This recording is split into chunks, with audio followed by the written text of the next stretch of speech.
أعوذ بالله من الشيطان الرجيم. بسم الله الرحمن الرحيم. إن الذين قالوا ربنا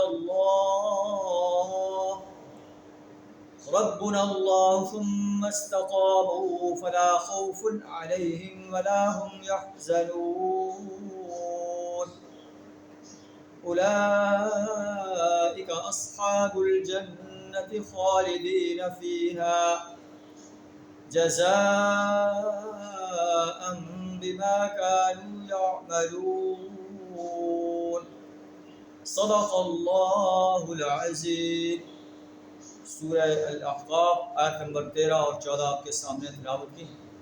ان کا ترجمہ کچھ اس طرح: ان الذین قالوا ربنا اللہ، بے شک وہ لوگ جنہوں نے کہا ہمارا رب اللہ ہے، ہم اللہ ہی کی پرستش کریں گے، اللہ ہی کی غلامی اور اطاعت کریں گے، اللہ ہی کی حاکمیت کو تسلیم کریں گے، اللہ ہی ہمارا فرما روا ہے، حاجت روا اور مشکل کشا ہے، نظر و نیاز کا مالک. ثم استقاموا، پھر اس پر ڈٹ گئے، استقامت اختیار کی. سورۃ چونکہ مکی ہے تو اس وقت مکہ کے اس ماحول میں جو انسان ایمان قبول کرتا تھا، اسلام قبول کرتا تھا، قریش کے سردار جو ہے اس کے دشمن بن جاتے تھے، اس کو گرم ریت پر لٹا دیتے تھے، اس کے اوپر پتھر رکھ دیتے تھے، ان کو 2 ٹکڑے کر دیتے تھے. ان کا وہاں پر رہنا دشوار تھا.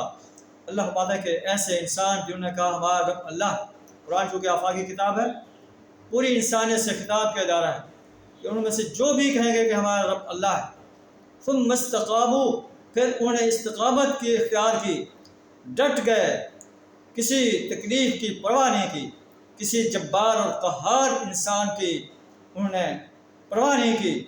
ایسے انسانوں کے لیے فلا خوف علیہم ولا هم یحزنون، کوئی خوف نہیں ہوگا، کوئی غم نہیں ہوگا. دنیا میں بھی کوئی خوف نہ کریں، کوئی غم نہ کریں، اس تکلیف کو خندہ پیشانی سے جرأت کے ساتھ برداشت کرتے ہوئے اسلام کی دعوت پیش کرتے چلے جائیں.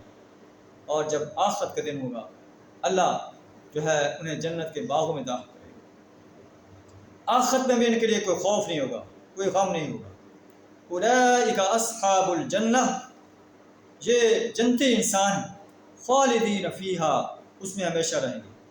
جزاء بما كانوا یعملون، یہ جزا ہے ان اعمال کی وہ جو دنیا کے اندر کرتے رہے.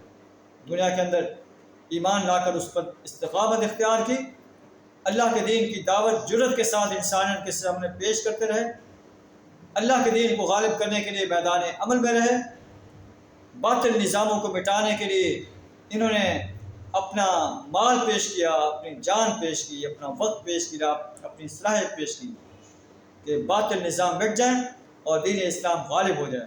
اللہ بات ہے کہ خالدین فیہا، یہ جنت میں ہمیشہ رہیں گے.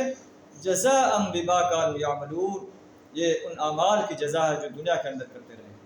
اللہ سے دعا ہمیں بھی ایسے عظیم انسانوں میں شامل فرمائے، اپنے دین کی بے لاگ دعوت انسانیت کے سامنے جرأت کے ساتھ پیش کرنے کی توفیق عطا فرمائے.